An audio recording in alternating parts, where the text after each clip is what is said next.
Finally, after all that time and pissing around, I've finally got a crank that fits in the cradle and in the block. It's taken way too long to even get to this point. Dropped the main brace or cradle there back to Dean with the thrust bearings, and he has made them fit. So instead of grinding the crank, he just ground off some surface finish off the bearing, which I didn't actually think you could do. With the JZ, you can do it, but an RB, I didn't think so. They're just single banana looking thrust plates, and you can simply grind the back of them.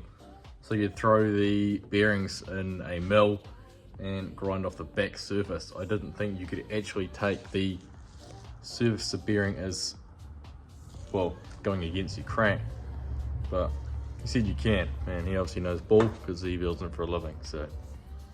Won't ask much more questions. So yeah, I'm gonna unwrap everything once again, give it a quick wipe down and get to assembling, because I need to get it done so I can build my RB20. Easter, so some deals going on from a few suppliers. So I have to pick up some more valve stem seals and a bunch of parts and rings and bearings and all that for the 20. So yeah, I think I've got everything for the 30, apart from a thermostat, so anything I completely forgot to buy. But everything else, while the deals are on, probably worth picking things up while they're cheaper. What I've been left with. So he's ground it down and it's just got the under material exposed there. Now I believe he said it was 0.05 or 0.6 that he's taken it into. So that'll be my thrust clearance. So obviously keep in mind, the one with the hole goes in the block. Unlike the last guy who didn't know that. And just like that, back in action again. See, this motor was racked up, so it's all just as clean as the last time I touched it. But one thing I did forget to mention in one of the last videos was that you need to put oil or assembly lube on the thrust faces as well. You can't run them dry. Unraveled the crank again, and it was covered in oil because that's what Dean does, so you don't want things rusting.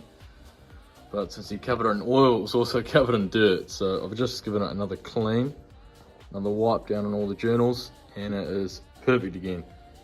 So that is now ready to drop in for the last ever time, I hope.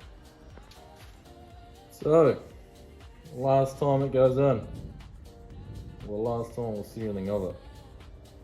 Drop it in real careful.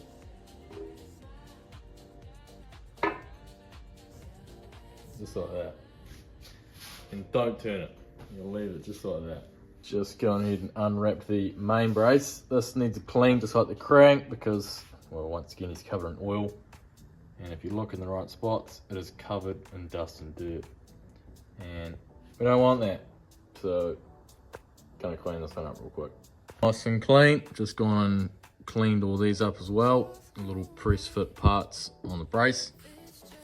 Now you don't want to go too ham with this. Just give it a little bit of oil in each one, or a little bit of lube, I should say. Bit there, bit more on here because it's got a thread spread to the thrust. Bit there, bit there, bit there. That's it. Spread that out. That's it for that. It's all wiped on, nice and spread out. Thrust is covered both sides. These little grooves in here are the little oil storages. So when your crank spinning around, this will always have a little storage of oil, and that's where it gets it from. So chuck a bit in there because as you spin it, it'll take it from there and move it around. Yeah, time to go on the block.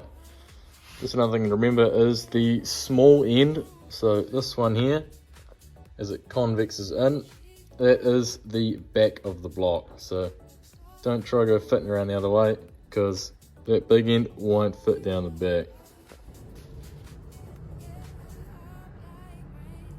I'll drop it in real careful. Don't go scratching up your brand new journals and your crank.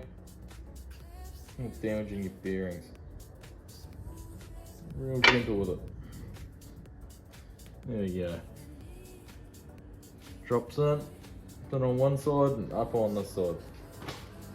Cool. Next job is cleaning your brace bolts up. Get all the dirt off them, get the oil off them, make them perfectly clean. And just like I did the first time, put a little bit of oil on the threads, mainly for, well, anti-corrosion. You don't want to drown them in oil, fill the holes up and all that. Just a tiny smear so they don't start sticking. Go in nice and they come out nice. Just go and clean them all up. All nice and clean. There's still a little bit of oil residue in the threads, so I'm going to leave that because, well, that's what I want. And the Ultra Slick is the perfect shape there on the nozzle to fit around the head of the bolt. So I can just hold it and spin it and get a very light coating right around the bottom of the head.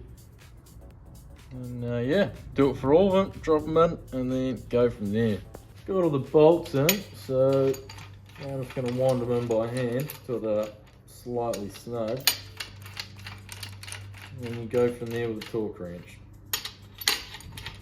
That's the way to do it. I don't have one of those speedy handles, so got to do it the tedious way.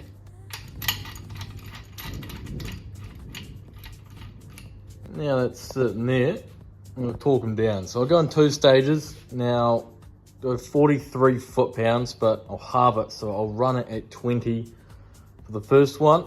And what you do is you start in the middle, so we'll start here, hit that one, then towards the front, towards the back, front, back. So that gets it nice and snug. Just got to do it nice and even, because you've got to remember that it's not sitting flush. And you don't want to crank one side down and then rip the other side down. So do it nice and evenly, 20 foot-pounds, and then redo it again to 43. That's it. It's a 40 to 40 something that I like sitting right in the middle. So every RB I've ever put together, I've run to 43 foot-pounds. Set to 20 foot-pounds, ready to run it.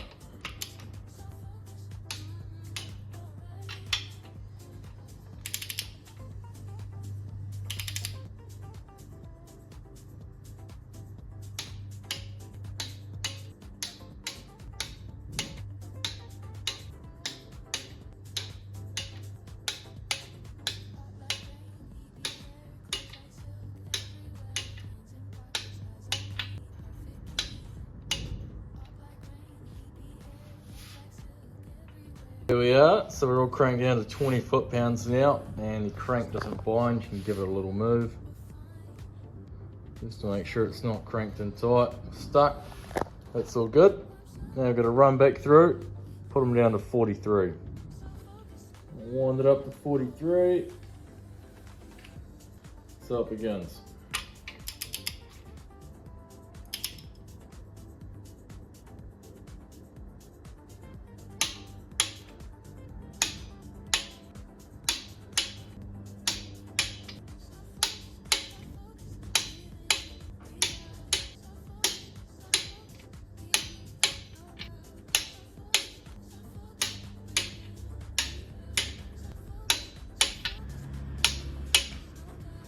That's it, all done.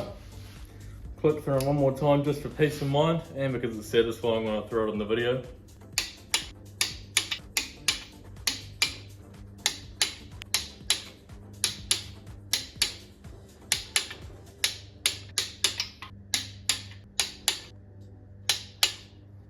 And there you have it. It's an RB30 crank installed in the block, and she spins beautifully.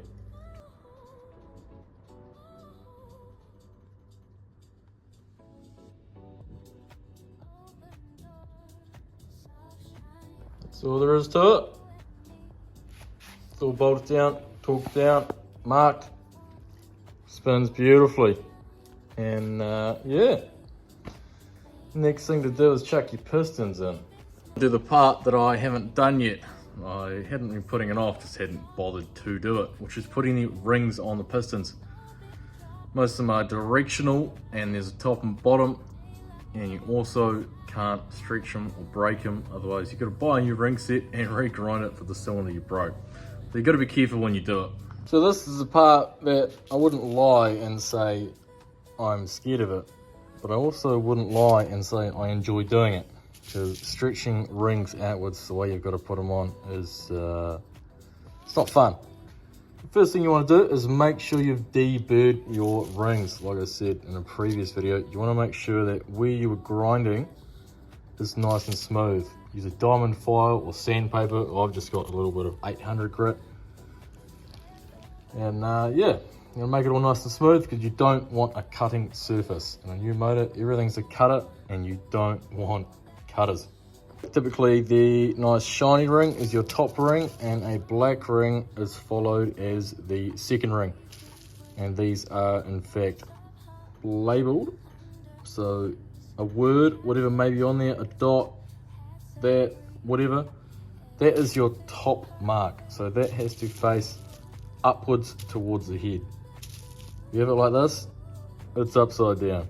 Instead of ring pliers, instead of stretching it on. Now, these are from AliExpress, but if you find anywhere you'd find, if you want to buy an $80 pair, they are literally the exact same ones. So don't go pissing around trying to get expensive ones because they're exactly the same thing. Really as simple as it gets. So the ring sits in there and it's centered on these wedges. And well, that's it. All you got to do is stretch it over your piston. The top and bottom ring installed there. Now, I put the second ring on first because it gets it out of the way, instead of trying to put the top one on first and then you got to fight the second one over top of the first to get it in. So chuck your second one in first. Next one to do is the oil control ring. Now they are a bit of an odd one. They either point up or they point down depending what way you're facing them. Now it does not matter, they are not directional. Some people are going to sit there and say, oh, you got to point it up because it just reduces the chance of it catching on the cylinder. Under compression it's coming down. But in that argument, if there's something to catch on your cylinder, well, your motor probably needs to come out for a rebuild anyway if your balls are that bad. So really it does not matter, but I'm just going to face them up. The one thing that does matter though, and it is extremely important, is that where they are butted together, right there in the middle, you have to make sure they are touching each other, not overlapping in any sense. If they're overlapping, you're cooked. So make sure they're just touching each other, just like that. That's all there is to it. That's one piston out of 6, all done.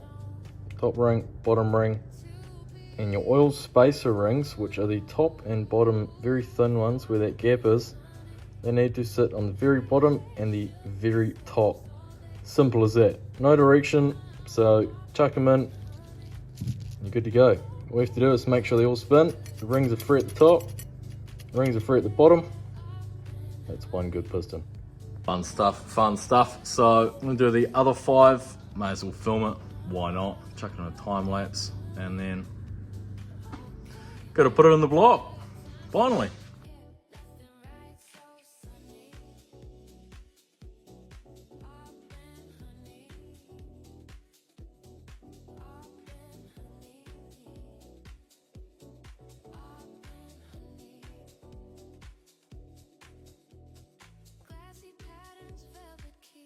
All done. That's 6 pistons and 6 rods ready to go. Almost, no bearings. But rings are in. They're about ready to go on the block. Not too bad, so it went pretty smoothly. Rings are in, everything's nice. Now there is a direction for these, ideally when you start it up. Now rings are obviously going to jiggle around and move. If you sit them in a certain place over 200,000 Ks, they are not going to be where you originally put them. But for startup, when you rebuild a motor, it's not exactly crucial, but highly recommended. So find your ring manufacturer's specs on where they go, or just whatever. I'll just probably use what CP does. So one over here, and then the spacer rings are opposite. So pretty simple stuff really. So we're about ready to chuck them in. Now a little trick which is super handy is I've got some clear tubing here. This is just some Bunnings clear, I don't know what it was, it was like 10mm tube. And that was just to replace my sunroof drain and my skyline. Now anything works of the same kind of profile. You slip these over the rod ends or the threads or the bolts. They're now protected. So when you go to drop this through the border of your motor, it's not gonna scratch these against the crank, because I've seen it happen many times. I've even done it once myself on a different motor. It scratches the crank a little bit. So if you chuck these on, you can't scratch it. So what was that? So now you've got to orientate your rings. So you look at the front mark, which is right there. That is the dot on the front. The dot in the middle is what I put there to number. It is number 1. So the top ring will be opening here, and the second ring will be opening here. The the oil control ring is right in the middle, and then the top spacer ring and the second spacer ring are mounted here, there and there, up there, and then diagonal. Do that for every single one of them, and then clamp them down, lube them up, and slide them in. Pause. Reach the point where it gets messy and fast. So you're gonna lube up all the pistons, cover all the way around. You gotta lube up your bore a bit, lube up the ring compressor, and then slide them in. You gotta wipe your hands, clean them every single time you do them, so you got a nice grasp on everything. So you're gonna do that. I use ATF because it's quite thin, and the thing you've got to remember is that when you're wearing a motor in, when you first start up, you don't want it drowning in oil. When you start it up, sure, it's gonna smoke out the exhaust. It's trying to burn all the oil you've thrown through it. You don't want to just absolutely saturate everything in ATF or engine oil, because you want them to wear. The rings are supposed to wear and load up against the bore, which is why when you start a motor up, so you run for a few seconds to check the leaks, and then it should be straight onto load. Same way you brake in a set of cans. So you don't want it drowning in oil, because they're not going to wear in when it's just full of oil. So use a thin oil and just a bit of it. Don't go too hard, and you should be good. Just to set it up somewhere, got my ATF here. This is what I've got hanging around. Some nylon from when I did my Aristo box. I'll lube these up, clean this ring compressor, lube it up, lube the block up, and we're ready to drop it in, tighten it up. You want something like this on you, a rubber handled hammer or a wooden handled one. So when you go to get your pistons in the block, you want to smack it down. You can use your fingers if you want, but it's easier if you've got something like a handle, and then you can also poke it all the way down to the bottom. So keep that on hand as well. Right, so we're at the fun part of your short block assembly, which is putting your pistons and rods in. The satisfying part. So you want to leave this exposed part of the skirt out so you can sit this piston in the bore. So when you drop it in nice and carefully, you got to make sure your front mark is at the front. So there's a dot on the piston right on the edge of the crown, and that is your front. And now that you've got the piston just barely sitting in the bore, get your hammer that you had ready, and you want to just tap that down. And when that goes all solid, that is nice and square and true. So on this compressor, there is little notches on the side, and that is what is just bigger than the bore size to keep this on top of the deck. You grab your tool, if this is the one you're using, and you just want to make sure that's tight. So I can go one more click, because it's nice and square now. We're good to go. So I've got my piston perfectly forward, my crank is at top dead center, and I'm about ready to pop it in. So if you take nice light taps until you're a little bit further down, check how tight it is again. Can't go any more. So obviously the piston is bigger at the bottom and smaller at the top, so when your piston starts going down, your expander is going to have room, so you can tighten it up. Double check, make sure it's square, and then that's it. Push it in, just like that. That is number 1 piston installed. Just a view from the top. That is your dot, which indicates front at the front of your motor. So make sure that is facing the correct way. This doesn't have oil squirters because it is a non-turbo block. 30Es never came with them.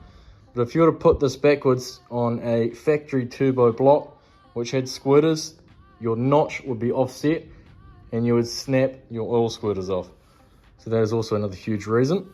But obviously they've got to be in the right way anyway. other than the classic V8 debate, which is flipping pistons gives you more power. But we don't run V8s around here. Finish that off. Push that all the way down, just like that. That is sitting on the crank, completely undamaged by the little hose that I put on the threads. Now good to flip it over. You have it, flip straight over, and you are greeted with the bottom half of your rod, and your little hoses you put on, and a perfectly shiny, unscratched crank.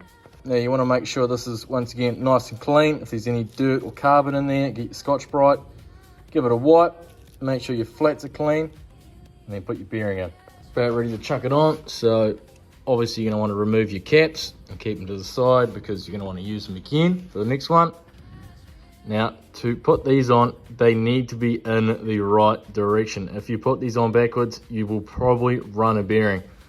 So the tang at the top here, which is the little locator, that tang needs to match the tang on your rod. So it would fit like that. And also the number on this side matches the number on the rod. All you want to do is carefully set that down. Clean cap, clean bearing, assembly lube in there. And there you go, simple as that. Grab your nuts, pause, and then chuck them on. Put them down just with your fingers, and then you want to get your tools out. Torque that one up, so get your torque wrench, and the first step is going to be 16 Newton meters or 11 foot-pounds, and the second one is 32 foot-pounds or 44 Newton meters. I should have mentioned, anything that you torque, you should not be stopping and going again. You should be doing your torque in one single sweep. If you're going to go a little bit and then go back and it's going to be tight and then you're going to tighten it again, it'll click on the spot. So you need to always have your fastener moving in a sweeping motion while you're torquing it. Otherwise, it's probably best you actually undo it and re-torque it. Otherwise, yeah, it grabs. Even with oil on it, it'll grab and it'll give you the wrong torque. Then you assembled your motor wrong. So you're going for 11 foot-pounds, and you want to do it nice and evenly for obvious reasons. You want it to pull down nicely, especially with a forged rod.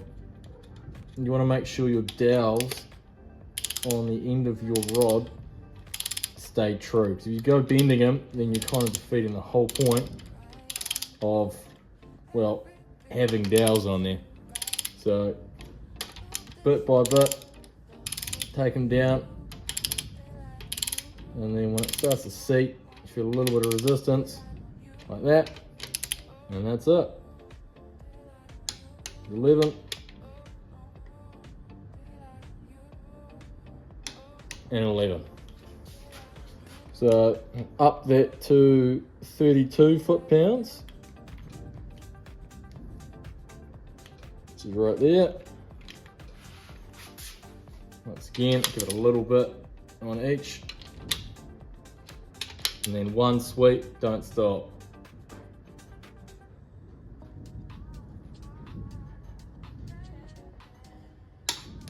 Like that.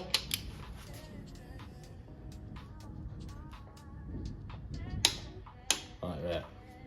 And that is one rod and piston installed in your block perfectly. Now you're gonna do it 5 more times. Anyway, I'm gonna put the rings in their order, to lube them up, throw them in the compressor, and bomb them in the block. Get it over and done with.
Alright, well that wasn't ideal. The pen decided to just about explode, which is lovely. And that is a 100% complete rotating assembly in the block. All done. It spins immaculately. So when you're doing your motor, you also need to check when it spins and when it binds. And if it binds, whatever you just put in, have a check. Nice view from the top. Looks pretty sick with all the pistons in. And it spins perfect. Just what you want. So that's where I'm going to leave it for this one. I've done enough for today's work and I will resume it tomorrow. Straight back into it.